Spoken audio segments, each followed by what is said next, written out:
Ladies and gentlemen, it's time for the main event of the evening. 60 minutes of football fun and banter with Chris and Leicester Till I Die TV. Are you ready? Let's get ready to rumble. Strap yourself in, because we're set up, switched on, and ready to go.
Listen on your favourite podcast platform or ask your smart speaker to play the podcast Leicester Till I Die. Subscribe, like, follow and join in now.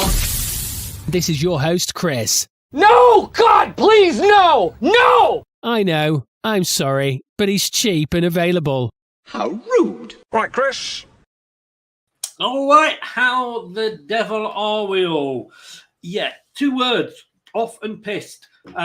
In whichever order you want to, because that's how I am feeling right now. If you want to know my true feelings, then be sure to check out the BBC website tomorrow, the Leicester Till I Die page. So basically bbc.com/ Leicester City, and you'll get to Leicester City's homepage, Tuesday talking point, because tomorrow is Tuesday. Nothing gets past me, you know, and you will see my real thoughts at the moment. I did actually say there that I have been so fed up with, I've knackered myself out. I've got splinters all over myself, changing my side of the fence regarding Brendan Rodgers every week. I've actually decided to build a gate in my fence so that I can just swap sides, because at the moment I am definitely on the Brendan Rodgers, please fuck off side. So there we go. But what a weekend. What a weekend. The one non-Leicester City fan in the prediction league went the fact that we would beat Forest and we didn't. The one Arsenal fan that said that they wouldn't beat Tottenham got it wrong. I got it right. What a weekend of football. What a weekend of football. We're going to be covering different things. And it's nice to be back with this show. Obviously, every week now on a Monday at 9 o'clock, it is going to be the review show. 2 contributors normally will be joining me. There's one that is very, very, very pretty. And then there's Anthony. Maisie will be joining us next week. She can't make this week, but she'll be back on both next week. I can see what Anthony's doing in the green room. Believe you me, you don't want to see it. These are the topics we're going to be covering this week as we go through the games. Paul Merson yesterday on Sky, and I've got to agree with him. I think it is Arsenal's to lose. How are all those Arteta out fans feeling now? Ten Hag is doing a wonderful job at Manchester United. I'm going to say that.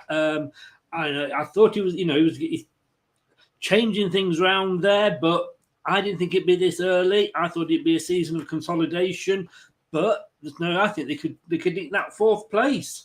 How far can Newcastle go this season? That is a good question. Leicester, West Ham. Are our dream seasons over? Is it back to normality and relegation for both of us?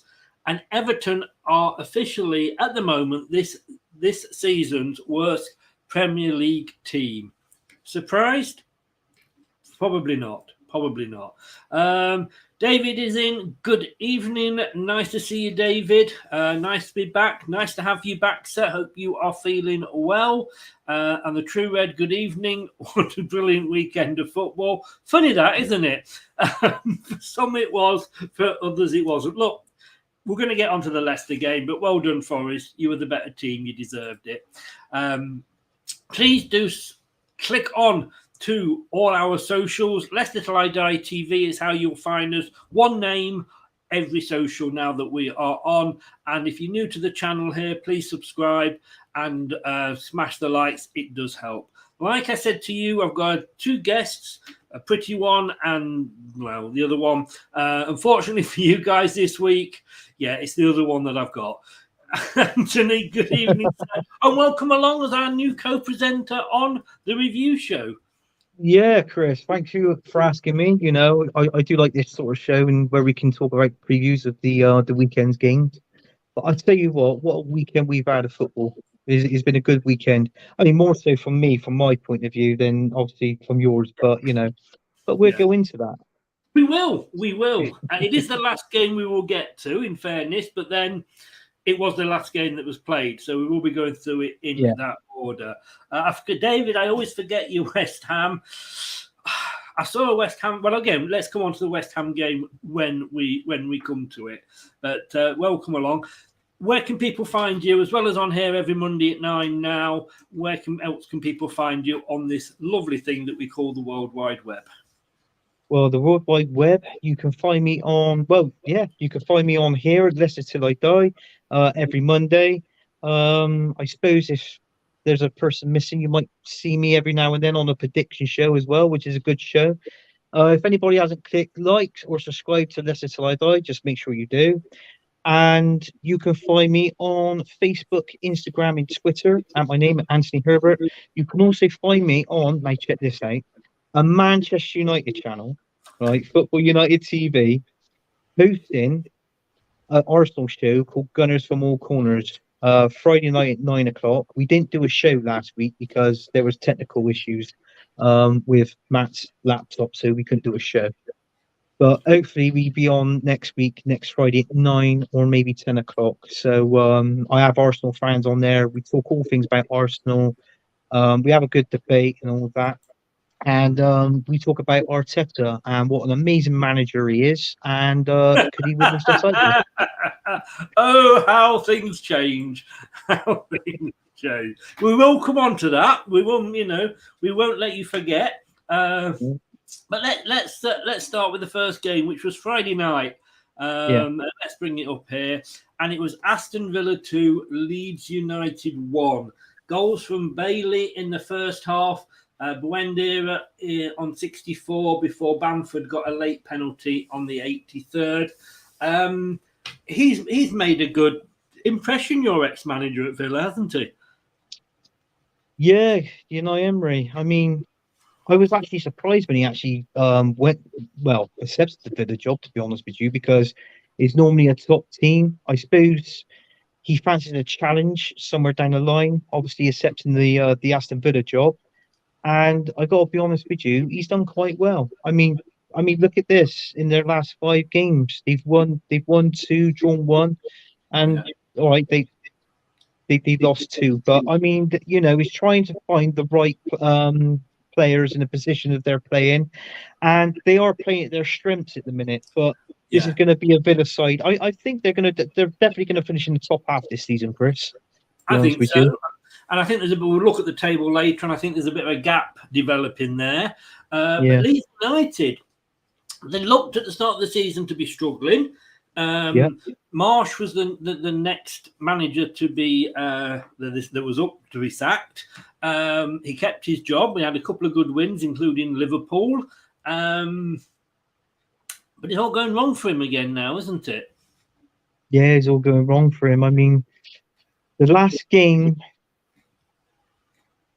good game that Leeds United had was pretty much going back in October of last year when they beat Liverpool.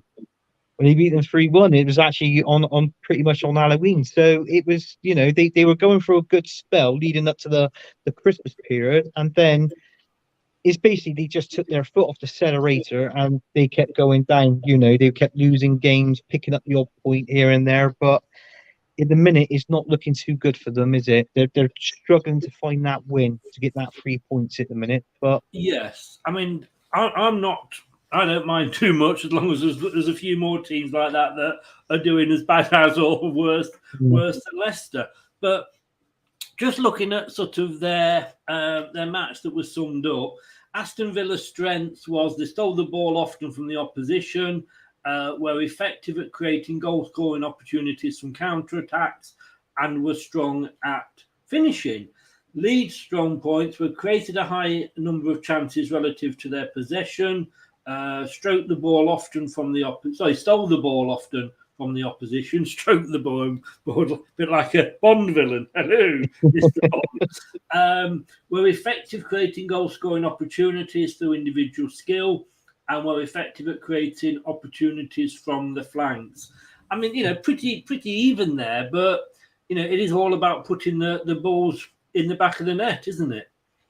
it is, yeah. And unfortunately, Leeds United haven't got that. They haven't got that particular goal scorer that can score day in and day out, like sort of thing. I mean, I think they're more effective basically from their midfield, because that's where they build the attack up, and obviously getting shots on goal there.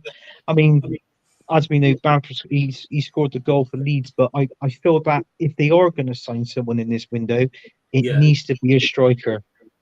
Yes, definitely. Yeah. I mean, looking at the top performers in the game, I'm looking at the WhoScored.com site. The top 5 performers were all Villa players.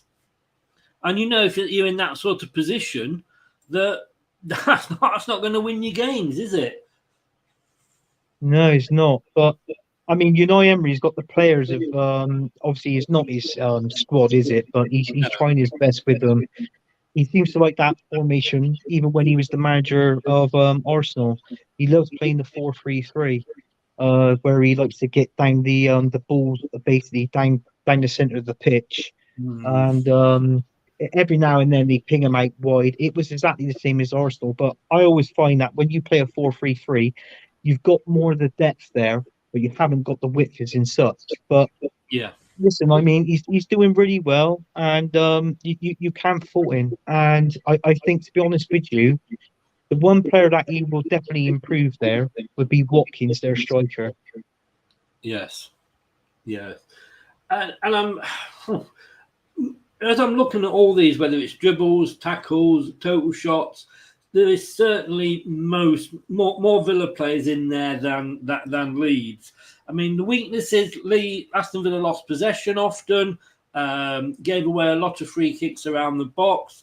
Leeds were aggressive, lost possession again often, were caught offside often. I mean, I think this one was always going to be decided by one goal, wasn't it?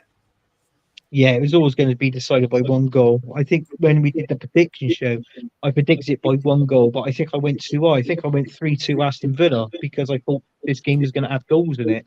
Yes. But, so... we all predicted the Villa win. You went 3-2, I went 3-1, Steve went 2-0. Just none of us got the 2-1 that was the correct score. But that. Yeah, I mean, you look at it down there. I mean, the styles of play. I mean, look, you've got the green arrows there. The Leeds United, they played with width. The quantity of possession in their opponent's half, the attacking down the left hand side. I mean, they're quite dangerous down that left hand side, Leeds United. Yeah. But I mean, Villa, Unai Emery does his homework, and I mean, you look at it. There's more objectives from Leeds than what there is from Villa, but obviously Villa were the strongest team in the end. I mean, I'm looking apparently. I'm just looking at the figures here, which you can't see on the screen. But 53% of Leeds' attacks came down the left-hand side. Now, when it's that high, the opposition team's going to work you out, aren't they? They will work you out eventually. Yeah, I mean, because sometimes the team that sits back and already don't do nothing, that's their time of working the opposition out. And then that's what they've done. And obviously Aston Villa exploited that look. So, but I mean, they were still strong down that left-hand side. You can't really fault a Leeds United performance in here, like, on the way they performed on the pitch. It was just unlucky they couldn't get a point or let alone a win. Yes. So, well, moving on to the next game, first one Saturday morning, which was the Manchester derby. Of course, it was a weekend full of derbies. I mean, I have to say, full credit for Ten Hag and what he has done at Manchester United. That is a club that is going through a revamp. Not much, not unlike your team did over the past few seasons. And I didn't think he would be this high this season. I thought it would take him a season or two to get going, but fair play to him. 2-1, beating Manchester City, who are having. I mean, look, if you look at that, there 5 wins. I think the Champions League potential. They are Champions League potential, and it's like what you said with Ten Hag coming in, thinking it most probably would take a good season or two, just for Man United, let alone to get into this stage at this minute of time. But I mean, you can't fault them. The only problem that I would say, obviously with Ronaldo going, they've signed this player from Burnley now, this workhorse, haven't they? So I think, to be honest with you, I don't think he's going to score many goals, but I think his work rate will be. I think that's what fans should judge him on. But I think coming into this team, I think his work rate will be quite good. Obviously within the game, obviously he ain't going to score loads and loads of goals. We know that, but I think they've got a good signing from now to the end of obviously to the end of the season, and or how long they've actually got him for. But yeah, it's a bit of a weird one though, Veghorst, isn't it? Yeah, it was. I mean, I was quite surprised because there were talks it was going to be Gakpo, but he went to Liverpool. And there was quite a few names that was floating around Manchester United, but I mean this one come up at the end, and the last result they end up getting this striker. So I feel like, because obviously he plays for Holland, I think Ten Hag got his contacts and his communications around the Dutch side, like in the Dutch league. So that's what I reckon. I think there'll be a couple of more Dutch players coming into Manchester United even next season. Did you see Match of the Day at all? I didn't. No. Did you see Manchester United's first goal? Yes, I did. I was actually, believe it or not, a little story. It was me and my missus' anniversary, 9 years Saturday. Oh, happy anniversary! Oh, and thank you. I'll send her a long service award. Superb. Well, it was 9 years, Chris. It feels like it feels double that, 18. But I got to be honest with you, I was actually watching the game when we were sat down eating the meal, and I got to be honest with this Man United's first goal. I don't think it should have stood. I think Rashford was involved within play, and it should have been disallowed, in all fairness. And I think it should. This game, in my opinion, should have been 1-1. But I mean, VAR. How can he not be interfering with play? Exactly. He's actually there in the middle of the pitch. He's just sort of like he's running off the defender. I think there was like a bit of an assist from him, or something like that. And then it went to VAR. And then it was like it took about a minute or two to decide whether it's obviously going to be a goal or not. They give him the goal, but when you actually look at the replay in slow motion, you knew he was actually involved in play. So that shouldn't have stood, that goal. It was a weird one. Because apparently the linesman gives the offside because a player is offside, then it's up to the referee to decide if he's interfering or not. And then obviously it goes to VAR as well. I just do not know how that was. No way was that not interfering, But as good as Manchester United are, I mean, look, they've won 5. Yeah. Out of 5. You cannot argue with that form. And that form will get them, I think, a Champions League place. Manchester City, we know they're going to finish top 4, but lost 2 in a row now. Drawn 1-2, lost 2 in the last 5. It's kind of all going a little bit tits up for them, isn't it? Yeah, it is getting tips. I don't know what it is, but I think Pep's got to change it round quickly. And I mean, I work with a Man City fan, believe it or not. And we were talking about the game earlier today, and I said the problem is, I said in the beginning part of the season, Pep has spent 100 million or whatever on one certain player, and then you get nothing. They didn't make another signing in January. I think signing these top class players is not all cracked up to be. The money that they spend on these players, they could at least get 2 players in. Do you know what I mean? But Yeah. I mean, don't get me wrong. I mean, he won't ever leave. He's a good manager. They're just in a bit of a spiral, Chris, and they get out of it sooner than later. James said there, I give up on what the rules are anymore. Totally agree with you, James. Yeah. Then, but again, looking at the player stats, the top 5 players, all Manchester United. Rashford, Wan-Bissaka, Casemiro, Fernandes, even Fred was fit. In the total shots, 1 player from Manchester City got into the top 5. That was Haaland, obviously. Who else? Yeah. Tackles, not 1 Man City player in the top 5. And dribbles, Cancelo got second, but again, the only Man City in the top 5. Last couple of things, you would not look at a Man United Man City game, or you wouldn't look at a Man City game, whoever they were playing, and expect to have, out of 20 positions, 4 lots of top 5s, to have only 2 players in there. Yeah, you would. I mean, I mean the quality that they've got in their team as well. If they've got a player injured, that Man City is always one of those teams that replace class with class. Yes. And unfortunately, we didn't see that. I did read a quote from Haaland today. It did say that he never played in a stadium with such an atmosphere, with so much noise. Apparently, he found it quite scary. But Really? this is what he quoted, yeah. So whether it put him off his game, I don't know. I don't know. But the funny thing is, again, what we were just saying about attacking down one side, 47% of United strike attacking went down the left side, with only 22 down the right side. So I suppose every team's got his, the better player on one side possibly, and that makes a difference. But I mean, the back left side, as we know, is Rashford. And I mean, look how he's playing this season. He's improved a hell of a lot, Marcus Rashford. Yes. Yeah. Oh, yes. Yeah. Do you think getting rid of Ronaldo was, I think it was a good move. I mean, as a team that's got rid of a troublemaker, how it can, help you. Yeah, I think it's a good move. Yeah. And bringing him in that player, Weghorst. I think it's like what he said, his work ethics would be good there. I think they're gel better and they're play stronger as a team now.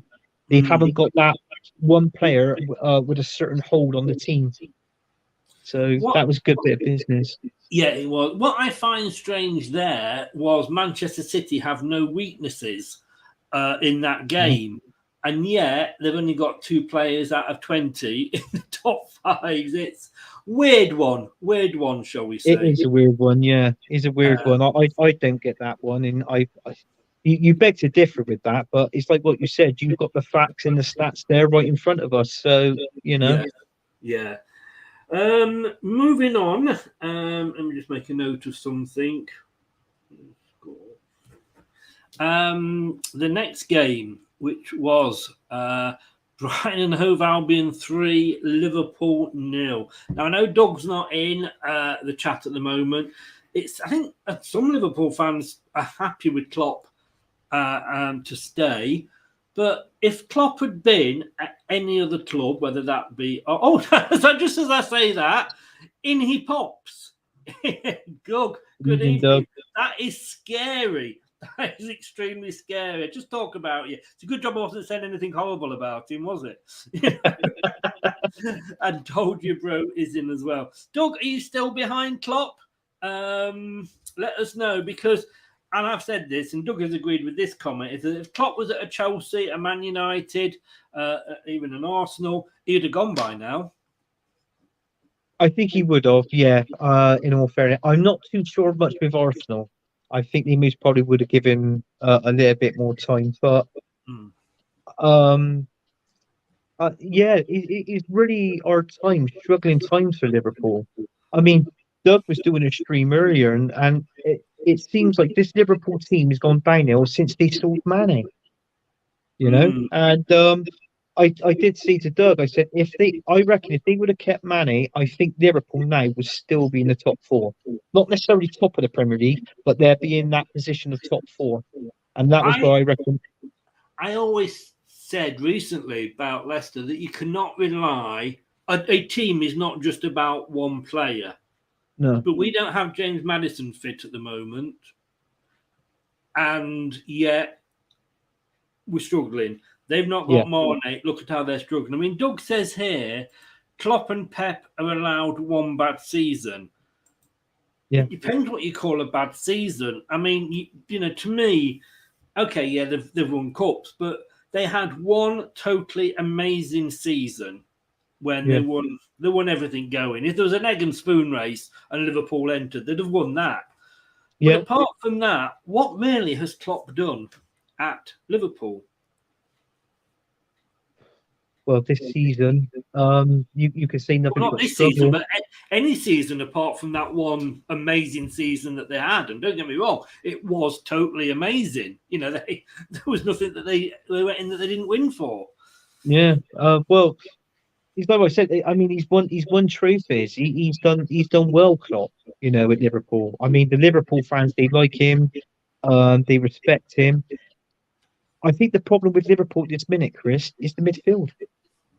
They haven't signed anyone in this window, not yet, have they? And I think that's where they're struggling is the midfield. And they need a couple of midfielders there and that creative, like a Madison in the middle, someone like that, someone that can help to assist goals for them. I mean, look at their new signing this season. He's not that great. I didn't rate him at all this season. Mm. I just think, and I am on the outside looking in, obviously, and I don't know what goes on at Liverpool, but I just you just hear that the Klopp that you see now post match is not the Klopp that we saw when he first came to Liverpool. We're getting the wrong colour shirts, the rain was falling the wrong way.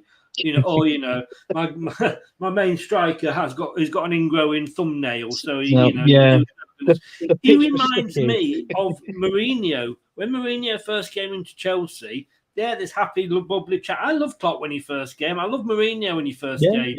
But now, to me, Klopp is like just a miserable old moaner, not unlike Mourinho ended up being. He is a whinger, and I gotta be honest with you, he does come up and trying to find the best excuse when he loses the game. I didn't hear what his excuse was when he lost this one I to did, to be Brighton. honest with you, but But I mean, first out to Brighton. I mean, look at that there. What you've got there: 4 wins and 5. You can't go wrong with that. And they were up against a weak Liverpool side, and they were. And am I right by saying is this dark times for Liverpool? And if he doesn't win, if he doesn't get in the top 4, yeah, would Klopp be the manager at the end of the season? He may be, but he needs. Well, he has been backed. You can't say he hasn't been backed. He's been backed with the money that he spent on players since he's been there. Yeah. So, something's got to change there, and he's got to change. You can't argue when a team like whether it be Chelsea or Liverpool are struggling. Oh, we haven't got any new players in. Fuck off! You're a top 6 side. One of the so-called big 6. You've got expensive owners. You should be able to go out and buy players. If you've not, something is wrong. The book stops somewhere, and it stops, I think, with Klopp. Yeah, you're right. Yeah, he was actually honest and said that was the worst team we've ever played under him. Well, your next game is going to be interesting. You are, Liverpool are 9th in the league at the moment with 28 points. In 9th place, Chelsea are in 10th with 28 points. I mean, it's just you've got Brentford, Brighton, and Fulham above those two teams. I just think really, his time is coming to an end, and I'm not. Like I say, I'm not. And as I'm not a Liverpool fan, so I can't say too much. But from the outside, I think his time is naturally coming to an end. But as James says there, a beta does there be? It's just carried on when Graham Potter has left. And I've actually got Chloe, the Brighton and Hove Albion fan, British Tea Haters, coming on the preview. Because obviously Brighton's next game is probably going to be the toughest game of the season, away to Leicester. hashtag not. But he's just carried on where he's left off. Look, talking about managers that like to make excuses why their team doesn't win and never blame themselves, leads us nicely on. Oh no, it doesn't. That's coming up later. Have I gone out of order here? I think I possibly have. Everton, Southampton. 6-pointer here. Southampton slowly turning it round, aren't they?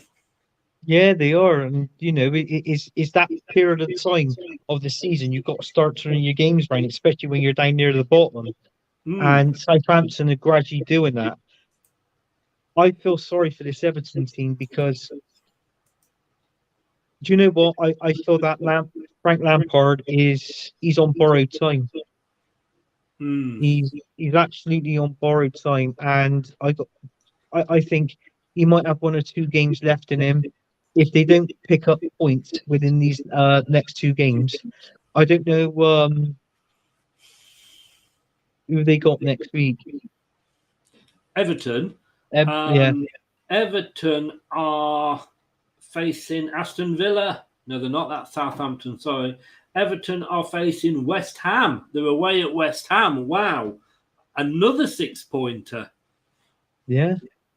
It is, yeah, and I tell you, if West Ham win, I could see Frank Lampard going.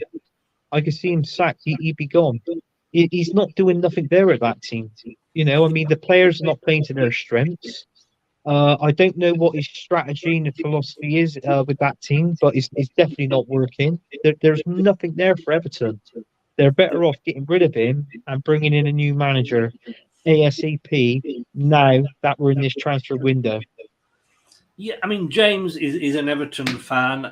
His mind was fully on the atmosphere and the protests other than the match. Doug says Frank Lampard has 9 wins in 45 games. Overall, we aren't good enough and do not deserve to stay in this league.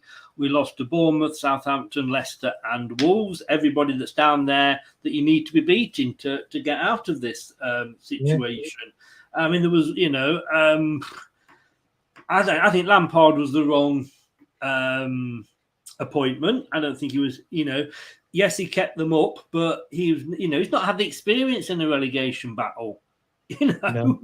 You want, and I'll talk about, my own team sort of later and who wants, but you want managers that's going to come in, that have been there, seen it, got the T-shirt, if you like, and the funny thing is that Everton they had only 1 player in the top 5 of the ratings, but they had 4 of the top 5 who had the most shots in the game. James Ward-Prowse topped that, but then the next 4 were Everton. They had 3 of the 5 top tacklers in the game, and they had 4 of the 5 top dribblers in the game, and yet they still managed to lose it. Looking at that there's very little positives. Everton's strengths in that game apparently were effective at creating goal-scoring opportunities from set pieces. Southampton strong at finishing. Are Southampton slowly turning it round? They beat Man City midweek. Yeah, they not to make the cut, but I think with Southampton, I think obviously they got their new manager in, and it takes time. It took them time, and I knew Southampton was going to beat Everton because I predicted Southampton would win this. And the reason being was because of that win against Man City. And Man City, they filled out a squad there that was quite capable of beating Southampton, as far as I'm concerned. And he Yeah. didn't do it. And Southampton turned up and they played well on the day. Same here with Everton. I think Southampton. Everybody's saying about Southampton getting relegated. I can't see them getting relegated. If anything, I can see it being Everton if they don't change and put their ideals up. I think at the moment you've got Southampton and Wolves, who will obviously come on to that, are on a bit of a run, and we'll look at the form tables later and what have you. But yeah, Everton are in the doo-doo, and you've got to say, and I know James is saying there, the board has got to go, but it's a board that has pumped millions of pounds into the club, and is it the fact that you have just they haven't got the right manager? Because if he's thinking the money to spend, you don't know what's going on again behind the scenes. But I think I fear for Everton this season. Sorry, James, but I do fear for them. I do. David says Southampton without Ward-Prowse, they would have already gone down, quite possibly. Now, as I did say, talking about managers that like to blame everybody but themselves, we come on to Nottingham Forest, Leicester. The only person that actually predicted a Leicester win here was yourself, so you cursed it. We've got a squad here that lacks confidence. You've got Harvey Barnes, who's our joint top scorer. I'm trying to keep this succinct, otherwise I'll be here for another hour and a half. You've got, missed 2 sitters, so his confidence is obviously at a low. We've got injuries left, right, and centre. But why are we keep getting these injuries? It is Brendan's got to go, and like I say, I've got a thing coming out on the BBC tomorrow on the Leicester City page saying Top has to. I didn't quite word it like this on the BBC because they wouldn't have allowed me, but Top has got to grow a pair of balls and sack him. And what we need here at the moment, is a manager to come in, a bit like Everton, that can get us out of the shit that we are in. And to me, there's only one person to do that, and that's Sean Dyche. Because what I like about Sean Dyche is, and okay, there was a time when I said, no way, whatever. He plays to the strengths of his players. And he said that,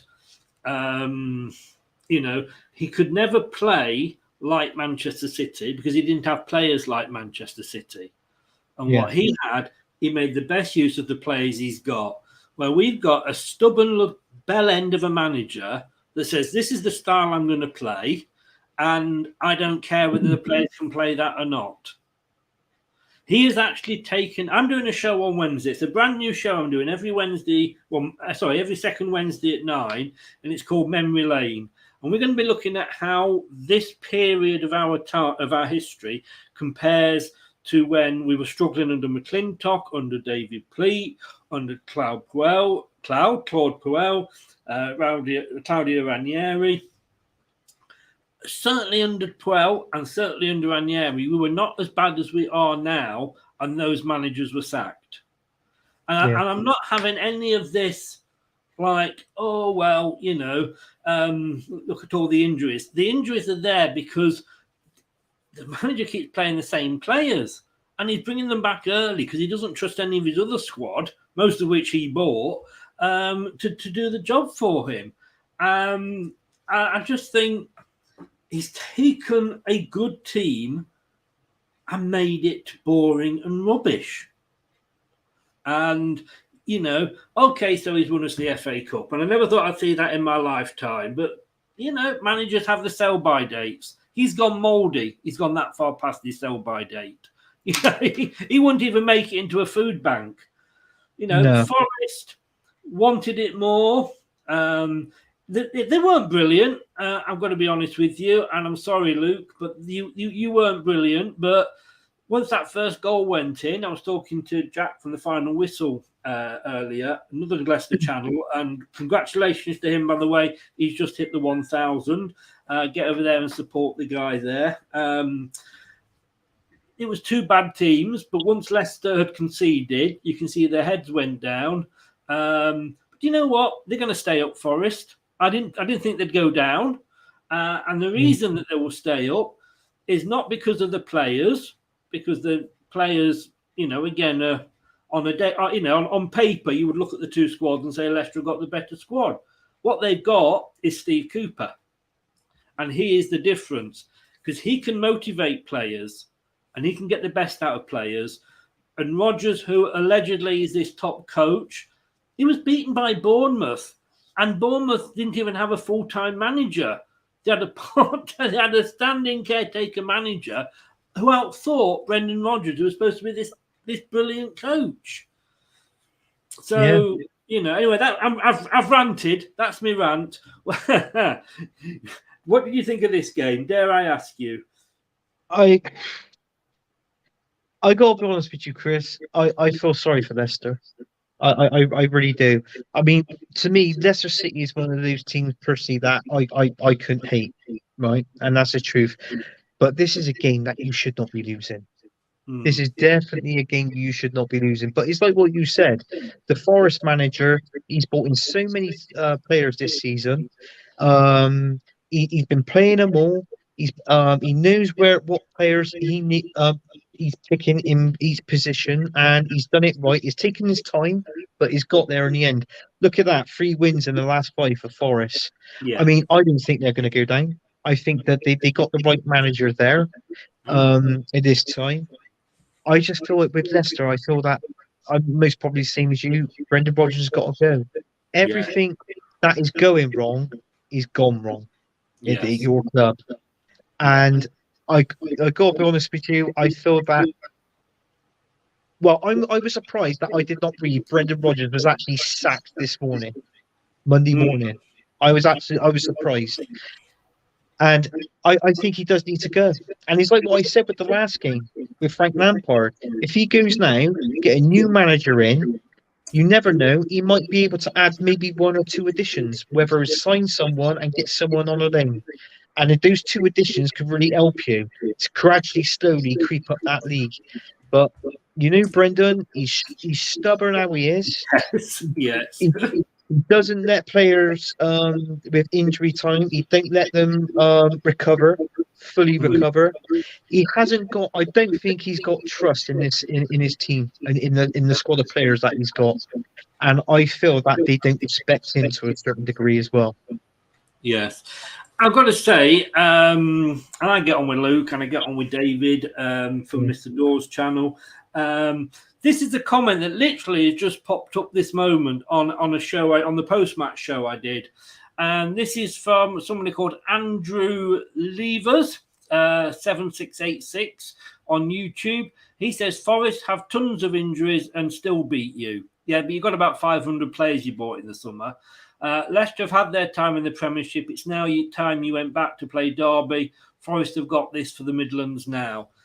I know I've just got to reply. It would have been interesting to see if you were this cocky after we beat you 4-0 earlier in the season. I mean, obviously, he's a guy there that, likes to keep Kleenex in business. I was waiting for that.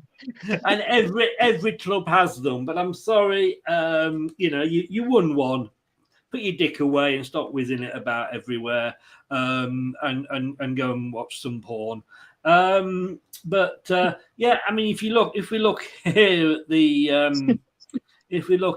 the stats, Forest a lot more strength than us. We were only effective at creating goals, shooting opportunities from long shots. That's probably because we couldn't actually get near to the goal. Leicester were poor at finishing. Shit, Sherlock. I gave her a lot of free kicks. I mean, we just. Like I say, on paper, we have a good squad. A lot of these players got us to 5th. Yes, Nottingham Forest have brought a lot of players in. In fairness, though, they had to because, a lot of their players they had last season were loan players or players that would come to the end of the contract. So I get it. I get why they had to buy so many. And I love them being up. It's nice to have, we've not had a proper derby for a few seasons. Playing Villa and Wolves isn't a proper derby. So it's great to have that sort of, banter back again. James, thank you very much. He's got to go, but thanks very much for popping in, mate. Take care of yourself. Good luck at the weekend. You, like ourselves, I think we're going to need it. But, they again, we didn't get a player in the top 5 when it came to the ratings. Total shots, Harvey Barnes had 4 more than anybody, but like I say, his confidence is that low at the moment. We got 2 people in there with the tackles, but they had 3, and we didn't get anybody dribbling any better than Forest. But like I say, to me, the difference really is they went 1-0 up and they made changes. We went 1-0 down and waited 10 minutes more before we made any changes. I just think they've got a great manager, and he can obviously motivate the players, and that is something we lack. We've just got a huge big bell end in charge of the dugout. Yeah, you have. Another team that is struggling, let's be honest, West Ham. And I saw that Jake, the West Ham fan, had put a video out earlier because there was rumours that Moyes had been sacked. At this rate, it's not going to be far off, though, is it? No, it's not, Chris. You just got to look at it there. I mean, one win in 5, and then what was their last win before that? Yeah. I mean, we beat them 3-1. And they, and I got to be honest with you, there's nothing there at that West. It's like Leicester. I think it's gone. It's stale.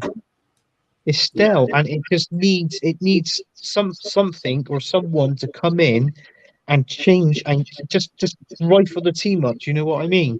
They've got players there. They've got good players there at West Ham, and why they're so down in the league table is beyond me. It's exactly the same as Leicester City.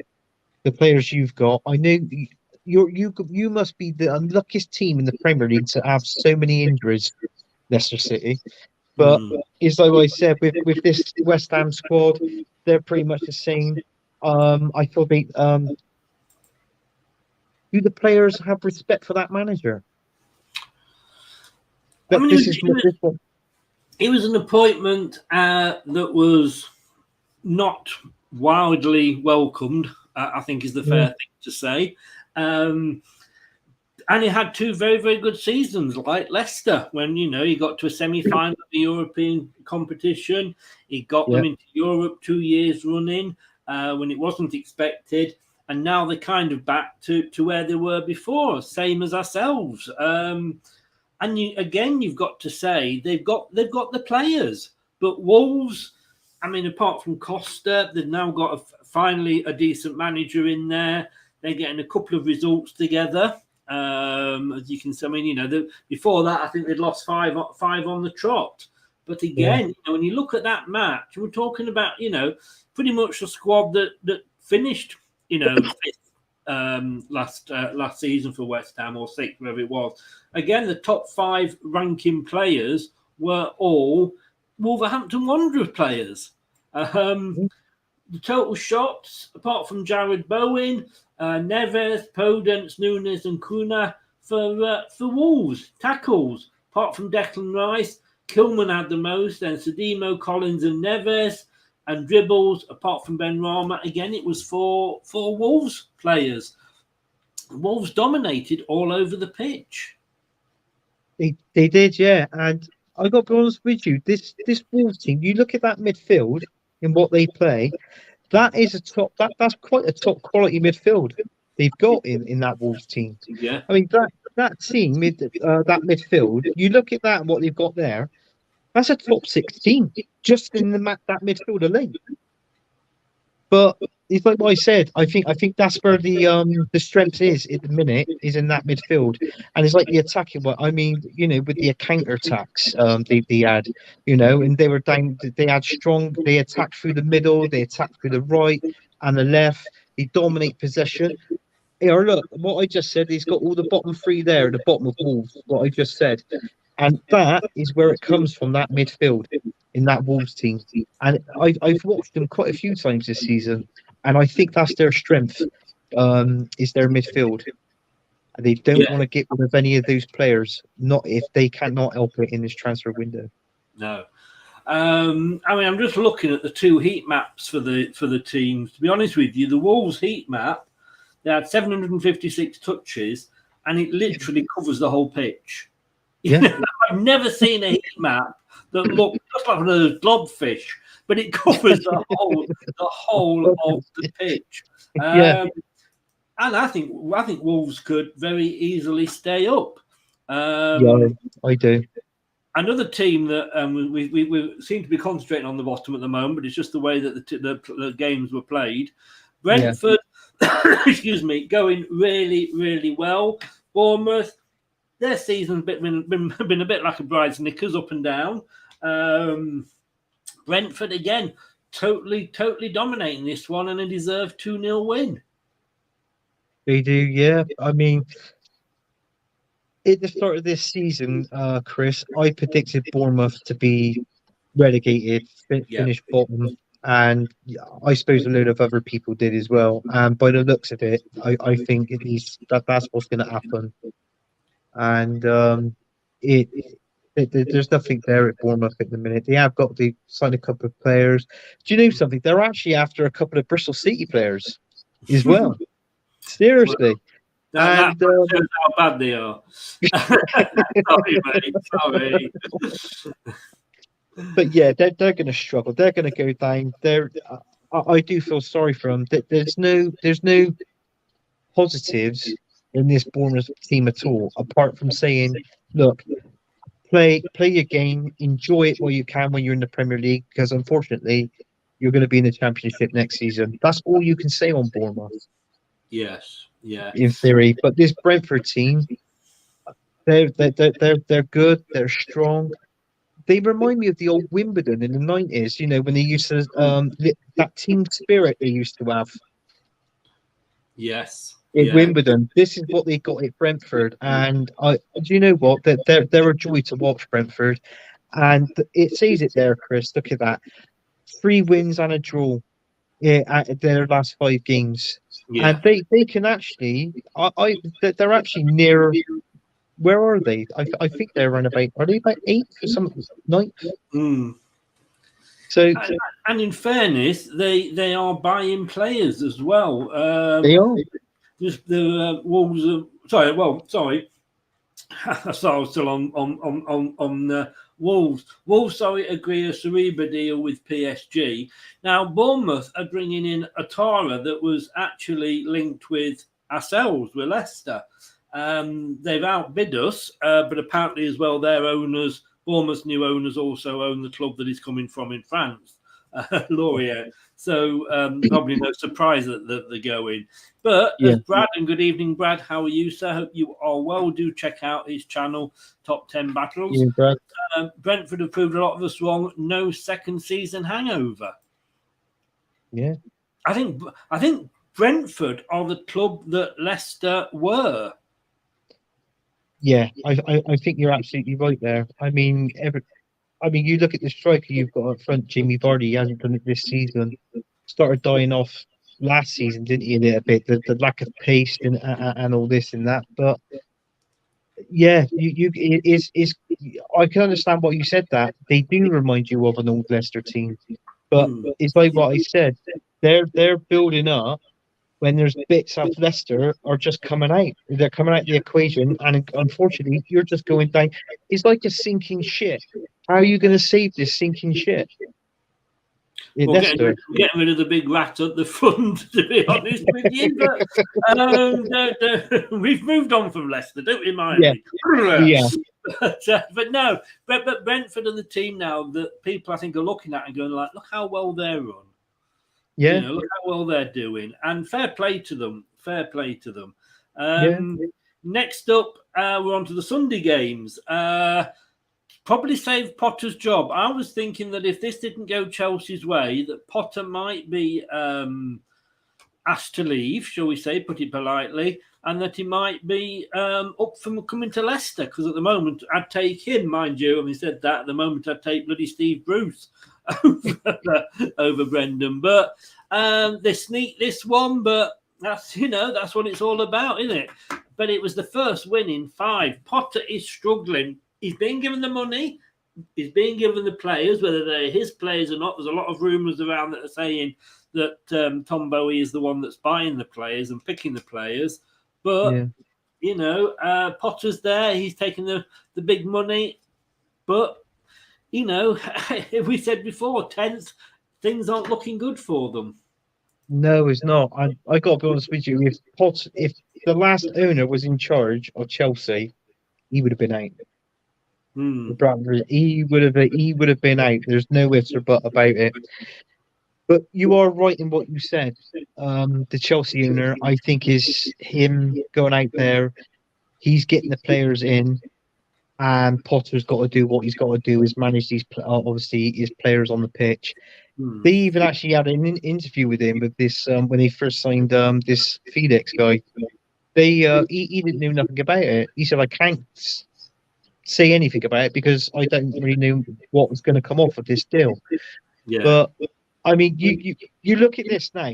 They've signed 2 players now, that Modric and that Felix. These were 2 players that Arsenal were after, and I'm glad we didn't get them. I'm glad we didn't get them. I mean, that much money for £11 million for a loan for 6 months, that's extortionate. And this player, this Modric, I think is 90. I think he's cost Chelsea 90 million, and we don't really know anything about him. He plays in the Ukrainian league. Okay, yeah, he's good over there, but is that too much money for him? And how's he going to perform in the English Premier League? Obviously, we all say it takes a season, but he is a good player over there. But I mean, he might struggle over here. But if he plays well, then I'm all for that. Brilliant. But they've got the money, Chelsea. They've got the money, and they always block Arsenal's interest in players. They always sign our players that we're after. And we get the rejects coming to us. We will come on to Arsenal in a couple of games. But Palace, I mean, Brad has asked there, is the Vieira effect wearing off? They are struggling. I think, I forget, what was their thing? I mean, they've won 1 out of the last 5. They're only, there's a bit of a gap between. They have got a game in hand on the teams below them, but they'll probably finish mid-table. I can't see them going down, but they could very easily get drawn into the relegation battle. I think it's been a long time since the Premier League has been this interesting. But Palace, again, not one of their players was in the top 5 rated players on the pitch.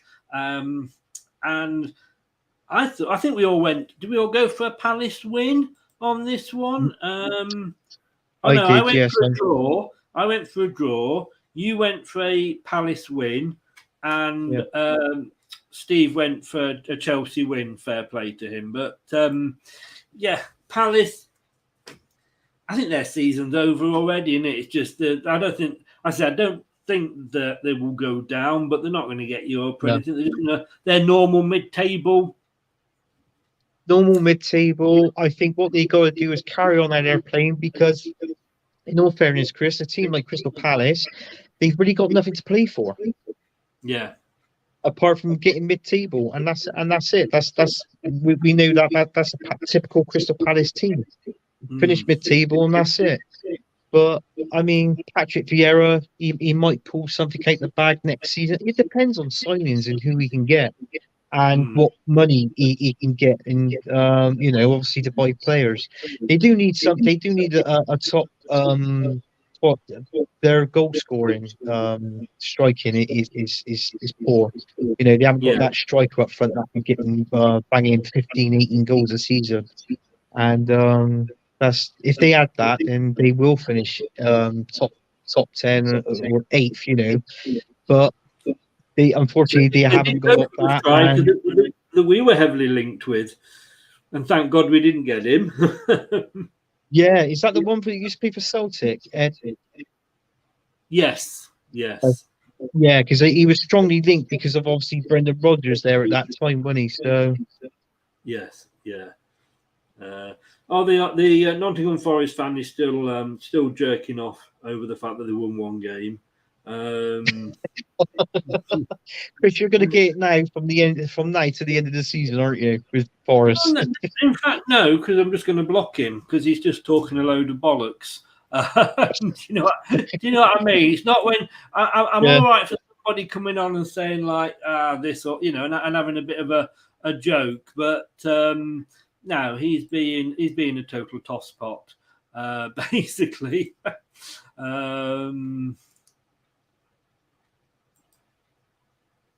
Let me just see what I can do with him. There we go. What's that? Right. Okay, so the next game. Fulham travelled up to Newcastle. Fulham, again, credit. I didn't think Silva was the man to do well for them. He hadn't done well at Everton when he was in the Premier League, but then who is at the moment recently. Newcastle, I mean, what a difference a manager makes. Oh yeah, I mean, this guy has done wonders for Newcastle, and I think there's no point looking at any other managers when you say, oh, world class managers, elite managers, this, that, and the other. Eddie Howe will soon be an elite manager for this team. I've tipped him already to go and win the Carabao Cup this season, which I think they will. And I really felt sorry for Fulham in this game because they had that penalty and they scored it, didn't they? But he slipped. Yeah. And it was something there. But how many times have we known penalty takers to kick the ball, slip, but the goal stood? Quite a few. So, and it got retaked again, obviously saved. But this Fulham team, look at Leno in goal, the ex-Arsenal goalkeeper. He's done absolutely brilliant in this Fulham team, and that was a keeper that they needed in the back. They signed a right back as well. Is it Robertson or whatever his name is? He's doing well there. And there's a couple of signings they've made they've gelled really quick as a team. 4 wins in their obviously their last 5 games. Do you know what? I could see them finishing round about Europa League stages or maybe Europa League conference. Yeah, there's no reason why they can't. Yeah, and this is where Leicester should roughly be. I know I keep saying Leicester, Chris, and I know you're going to get fed up and all this and that, but do you know what I'm saying? All these teams now seem to be doing a Leicester, and it's true. But I mean, they got a good manager as well, Fulham. They're doing the business at the minute. You can't argue with them. I tipped this Fulham team to go down. I think I predict them 18th. Yeah. And look at them. They've proved everybody wrong this season. And I think they're a fantastic team. Yeah, I think they are proving a lot of people wrong, including both you, myself, and myself as well. This season, and good luck to them. Newcastle, they're obviously always going to do well. They had the money, and fair play to them for that. They again shows what a decent manager can do. Because a few of those players were there under Steve Bruce and couldn't do anything. Longstaff was absolutely despised by the Newcastle fans, I believe, and yet he's now one of their best players. Eddie Howe. And as you know, I followed his career because he's at Bournemouth down here, my local Prem club. And what he did was totally and utterly amazing. While I know Ranieri got the manager of the year that season, but Eddie Howe had as much right to that was what he achieved that season when he brought them up. And he's gone away and he's done his homework and he's gone to a few clubs and watched and learnt. And I thought, he's going to come in here and he'll stay here they'll keep him for a couple of years and then they'll get a big name in, But my God, he's changed that team round. I think they're going to get Champions League definitely this season, You know, when you look, they had, again, all 5 players, best players on the pitch were all Newcastle players. They had 4 of the 5 that had the total shots. They just sort of dominated, and it was like, you know, pretty even where they attacked. I wouldn't be surprised to see them as well win the Carabao Cup. Yeah, I think they will, Chris. They're one of my favourites to win it. It's been a long time, obviously, since Newcastle last won silverware. I mean, I don't know if I haven't definitely seen that. I don't know if you've ever seen them win anything, Chris. I'm not too sure. No, it was the last one something 2 years before I was born. Oh, right. Okay. 1958, I believe it was. I'm just going to have a look now, and I can tell you exactly what it was. But what do you think they can do this season? Well, I think they'll finish top 4, definitely. I think it'd be a battle between them and Manchester United getting that 3rd and 4th spot. Yes. But it doesn't make a difference, because even if they finish 4th, that's a fantastic season. And Eddie Howe is like what he said. They don't need an elite manager when you've got Eddie Howe doing the business at the minute. We've got the money there to spend and bring in certain players and attract these stars as well, these big stars. So I reckon if I was a Newcastle United fan, I'll be happy. I'll be joy, and it is a joy to watch them. I mean, they played fantastic against Arsenal, where we drew 0-0. But they broke our attacking players down. We couldn't get in there between their defence and get on the end of it and score a goal. You know, that was how well they played, and you couldn't fault them for that. So they are going to be a good team, and they're. I'll be honest with you, I think they're my team of the season so far. Not expecting to be where they are now, and they are. Yes. Yeah. Oh, well, that's it for the show. Thank you very much. I think we've covered all the important games. Yeah, all right. Well, I tell you, there's one game to go, but let's have a look at this first.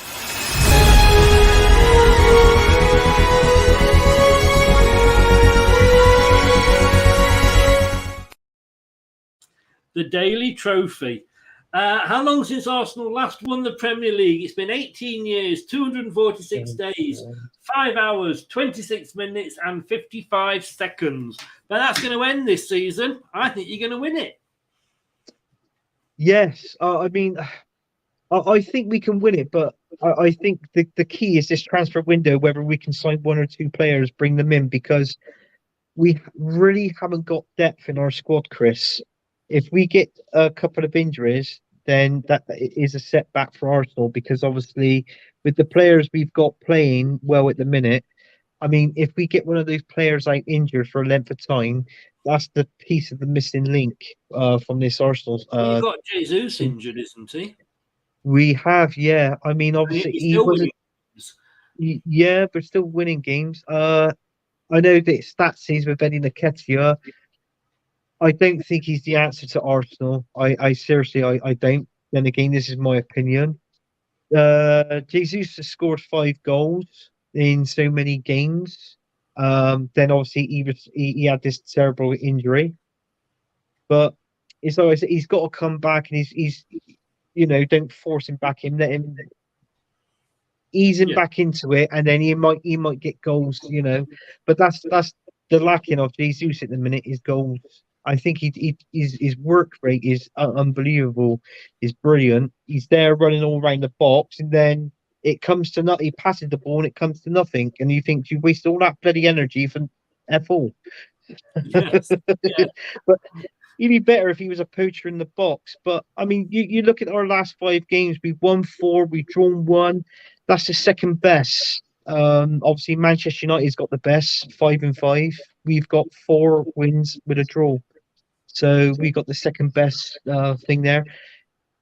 I believe Man United is our next game. It is, and it's at the Emirates though.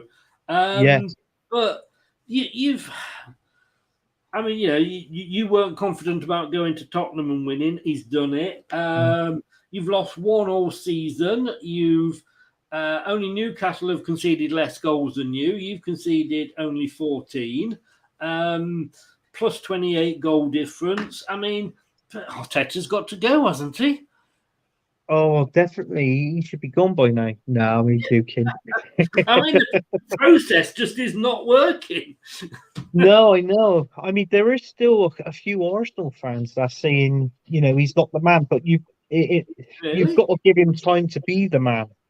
And Arsenal has given him that. But I mean, you look at it. I mean, we're on the road, obviously, trying to win the Premier League, which looks good, by the way.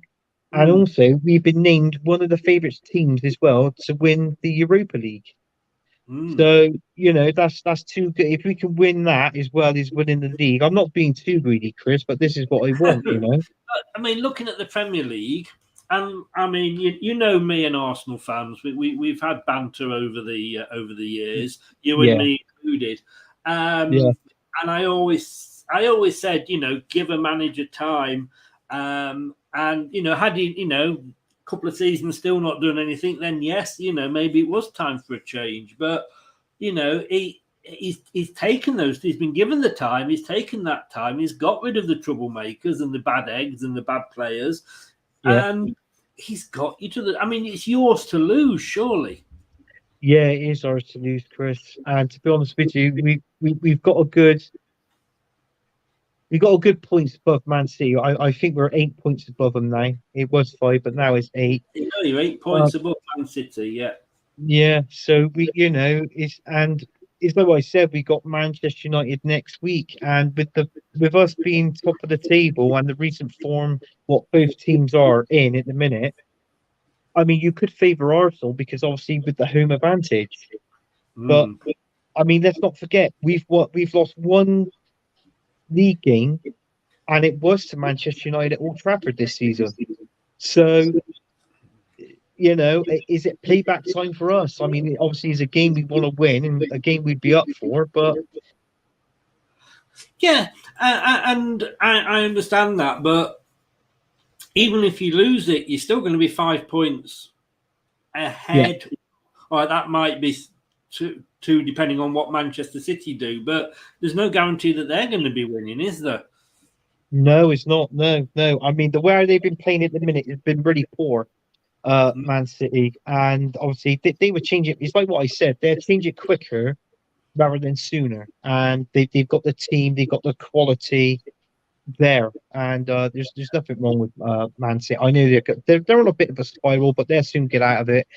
But it's good news for us. So, that's one thing. It is good for Arsenal Football Club. Yeah. And we just think we can sign a couple of players in this window. If we sign the right players, I would turn around and say, not a problem. We will win this Premier League. Tielemans, there is talks that's come back in again. I feel he's a good player. He's Premier League proven. I mean, he is slot right into the Arsenal team.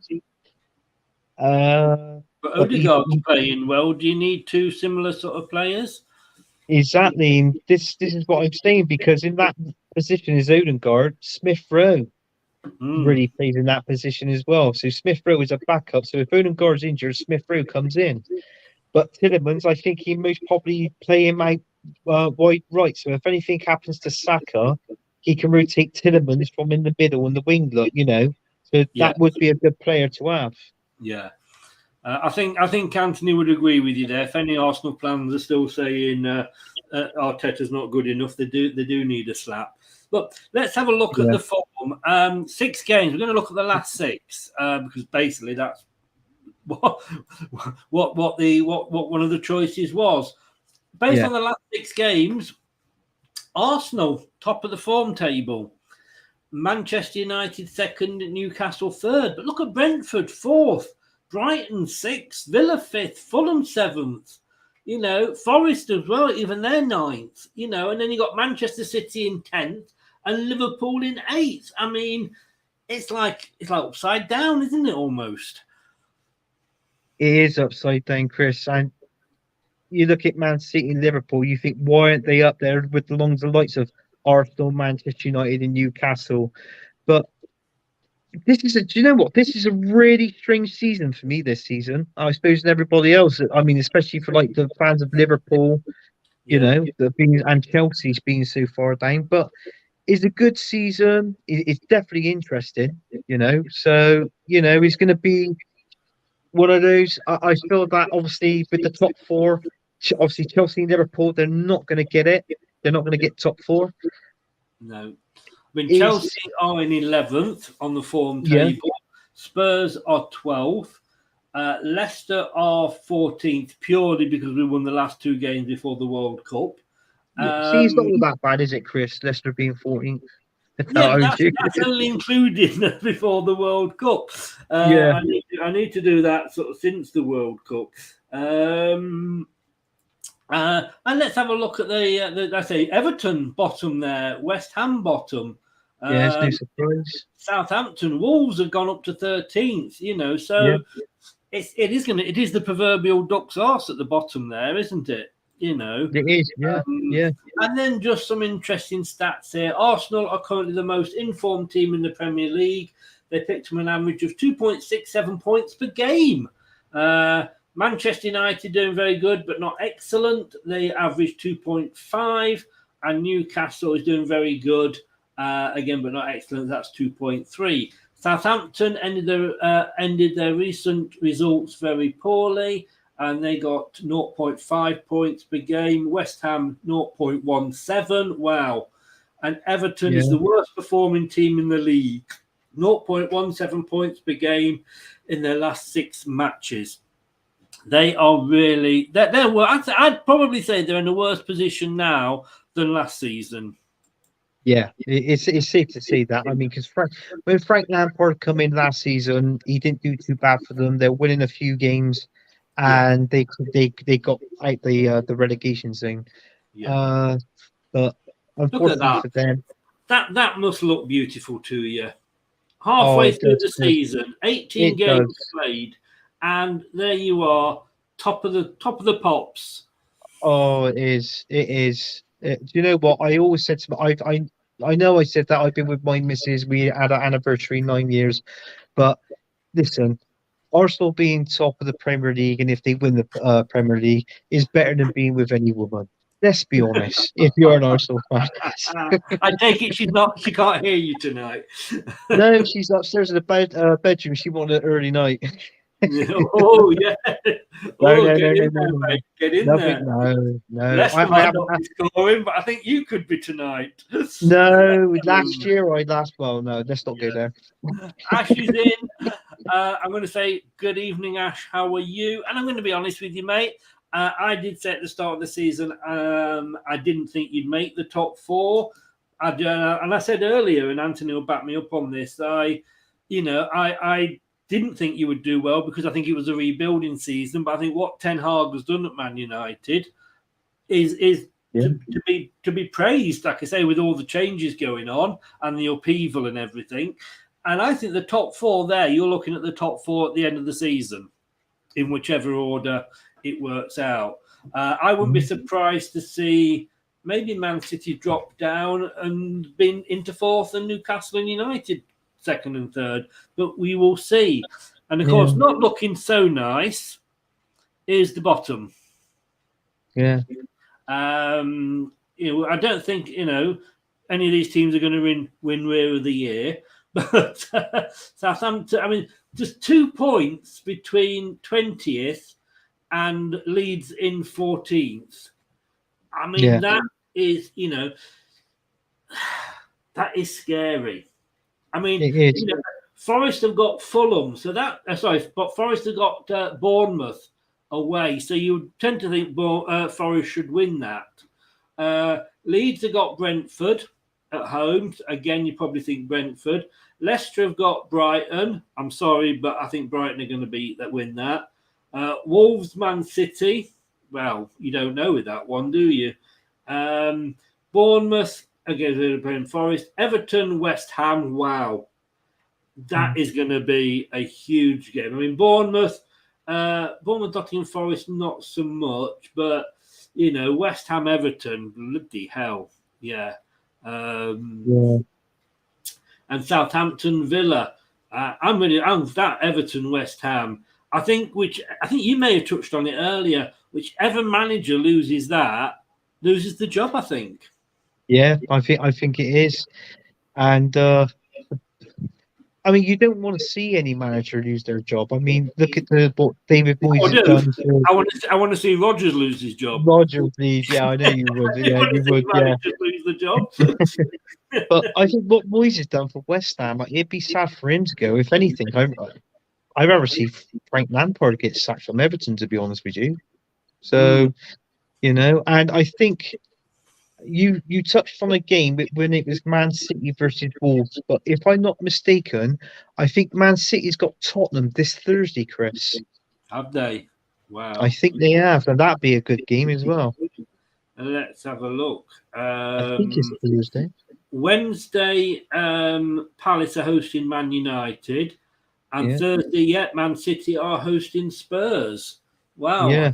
Because of course they both played a game less, so fair. That's probably why it's in. But Saints. I mean, anything we have got going in our favour, that our goal difference is better than most of those, all of those beneath us. But I think we should have a little bit of, if I can find it, a little bit of this.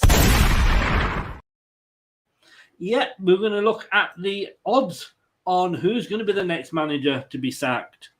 David Moyes, 2-5 on, is the next manager to be sacked. Because I got Frank Lampard is second at 9-4. These odds, by the way, are with Sky Bet. Other betting places are available. And you, as it says there, when the fun stops, please do stop. David Moyes' favourite, then Lampard, then Potter at 16-1, Conte at 16-1, Jesse March at 18-1. And then we're only then, and we're 1, 2, 3, 4, 5 managers in, Brendan Rodgers at 22-1. Gary Neal is 25 and Jurgen Klopp is 33. Vieira's 33 and Nathan Jones are 40. I didn't think that Brendan Rodgers would be I thought to be one of the favourites, to be honest with you. But I suppose it's this will Leicester act, I suppose, which is kind of keeping him in the job. Yeah, because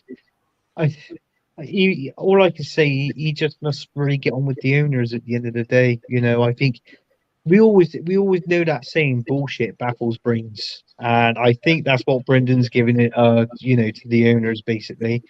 But I think the first manager that would get sacked, in my opinion, will be Frank Lampard. I think it's whoever loses that game, if they are both still in situ at the time. One of the sets of owners may decide that, let's see if we can get a new manager bounce before that game comes in. I think you see it if one of them, whatever one gets sacked.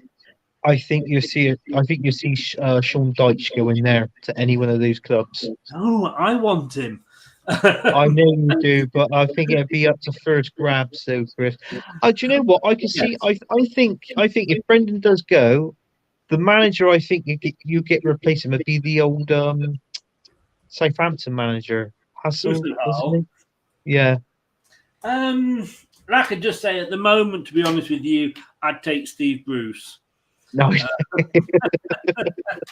You can have Nigel Pearson off Bristol City if you want. Hey, he was good when he left us. Yeah. Oh dear. I don't know. Ash is asking about Pep and Arteta. I've no idea, or for Ten Hag, because it doesn't go that high. Let's just have a look then. So, also what I'm looking at here is who's going to win the Premier League outright. Arsenal are favourites at 4-5. City second favourites, United third favourites, and Newcastle are fourth favourites. The interesting thing is, though, that Arsenal 4-5 on, and like I say, I do honestly think it's yours to lose. Man City 5-4, United then a big jump to 16-1, Newcastle 50-1, but then it is a huge jump to Liverpool at 250-1. That's a huge gap, isn't it? It is, and especially with a top team like that, Liverpool. You know, you would never have thought that. You know, No. it's seriously. But I think the way that things are going, you sum up the points between Manchester United and Manchester City. I think is it just a win? 3 points? Manchester United to Manchester City. Yeah, it's either 1 point or 3 points is one of them. Let me just have a look. Oh, Manchester United, no, it's 1 point. Man United 38, Newcastle 38, City 39. Yeah, there's 1 point. So do you know what I mean? Anything can happen in that situation, but the way Manchester United are playing at the minute, I mean, you never know. I mean, it only takes Arsenal. I think it's Arsenal to lose, and if they don't get anybody in this window, Chris, I feel that there's going to be an upset with Arsenal. And the way Man United are going at the minute, they can just gradually. I know it's like 10 points at the minute between, or 9 points. It'd be 9 points between Arsenal and Man United. But halfway through the season, 3 wins is nothing. It's nice being that, above them by 9 points, but carrying on through the season, it only needs an upset. And then, do you know what I mean? Man United are they could be back in it, winning the Premier League. Yeah.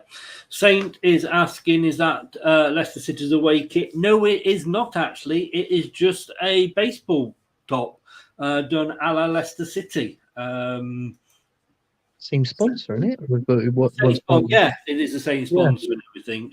It's just it was a Christmas present that had to go back because of I'm a faster bugger than my daughter thought, and therefore we had to get it resized. Teams to go down. Now this is interesting. Favourites to get relegated: Bournemouth 2-7 on, followed by Everton 8-11 on. Southampton 5-6, Forest 2-1. I don't know. I can tell you that. Wolves 5-2, Leeds 7-2, Leicester 7-2, West Ham 4-1, and then it's a big jump for Crystal Palace at 16 and Villa at 50. Bournemouth, Everton, Southampton. Nottingham Forest. I don't think they're going to go down. No, but I'm very surprised at how many players he signed this season, and he's taken him. Well, it hasn't really taken him long to pick out a good 11 team, though, has it? Really? I mean, they've won their last 3 and 5, as we've seen earlier today in the stream. So I think they're averaging like a 10th position side. Like, you know what I mean? They seem to be winning 3 and 5. If they keep winning 3 and 5 games, there's nothing wrong with that. That's a top 10 team when you win 3 and 5. But going back, I think Bournemouth would definitely go down. They'd definitely be bottom. Maybe Everton, but it wouldn't seem like Everton not being in it next season. It seemed a bit odd, wouldn't it? Because all the years they've been in the Premier League. Yes. And West Ham, we're used to them or going down every now and then, like sort of thing. So, or Southampton. So it's one out of those 3. 2 out of those 3 basically. If we going down.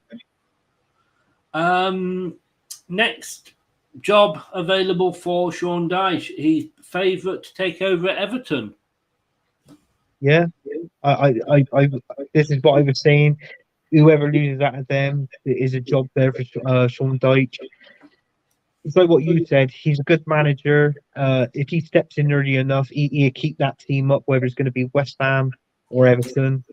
And the following season, I think they'll give him a bit of a budget for him to spend and I think he'd do well at West Ham or in Everton. I think that's that he sort suits that sort of style of football in what they both play. I would like him, even if it's short term, at Leicester, because I do think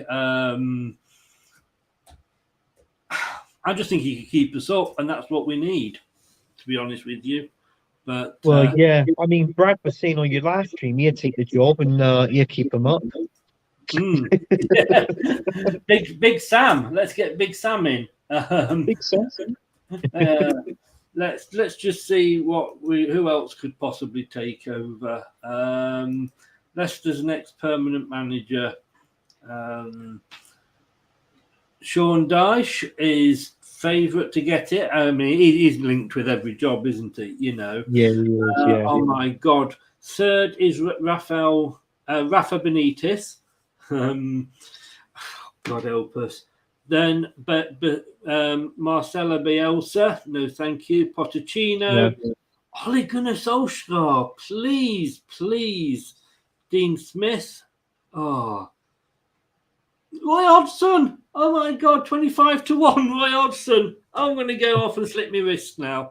I think you've got to say, Chris, out of all that lot, I think you will pick Rafael Benitez. I mean, the guy's CV, the manager's CV, does it for me. He doesn't have a bad CV, Rafael Benitez.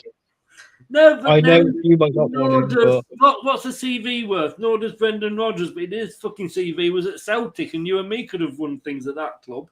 Exactly, yeah. Anthony, mate, thank you so much for joining us.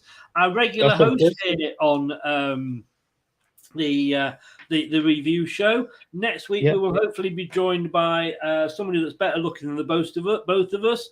A rose between two thorns in Maisie. Sorry? Oh, right.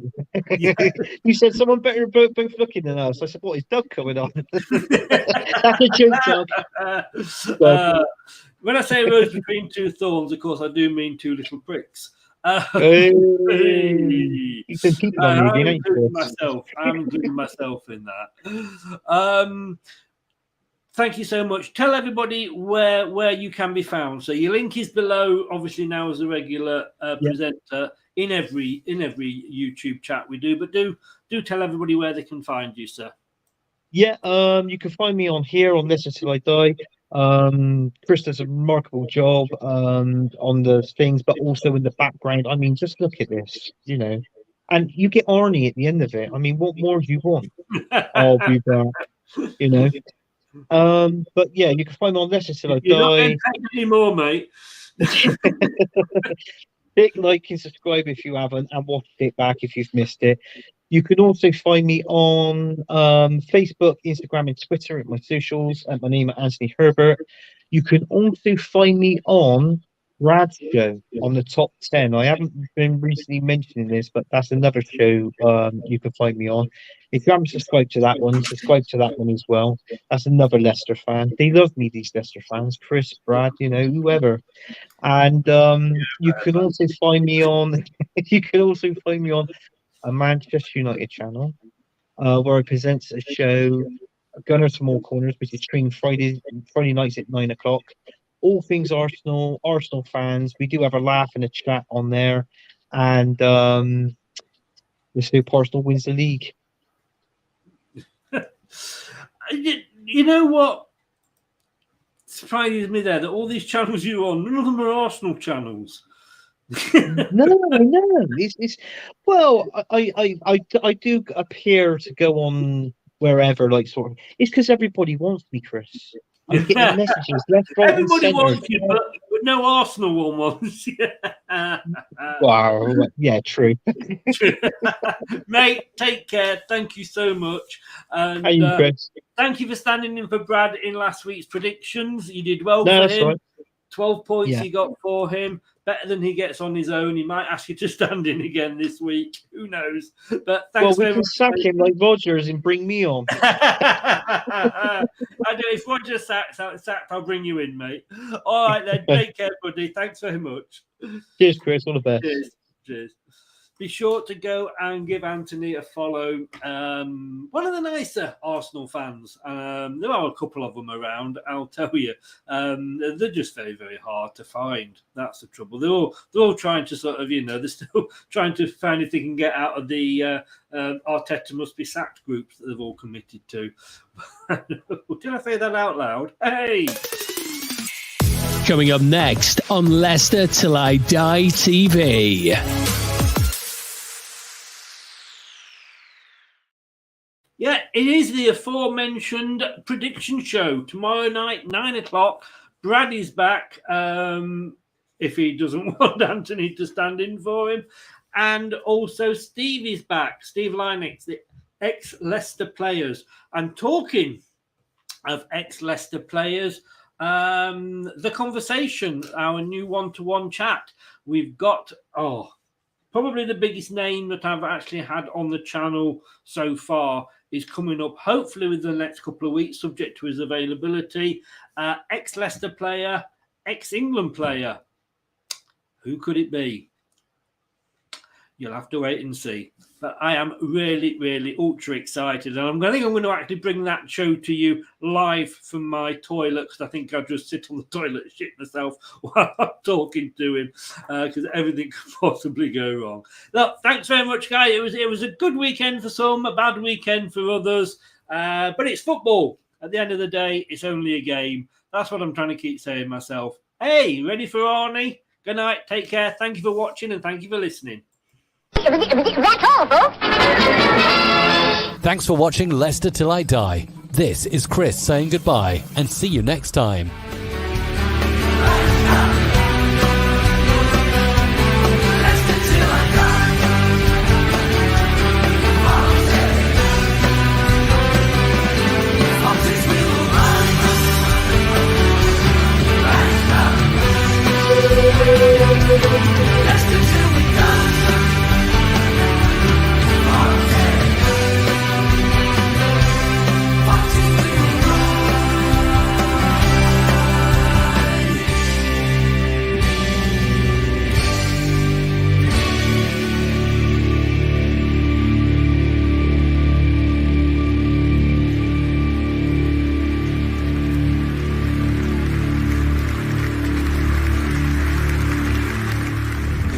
Thanks for watching.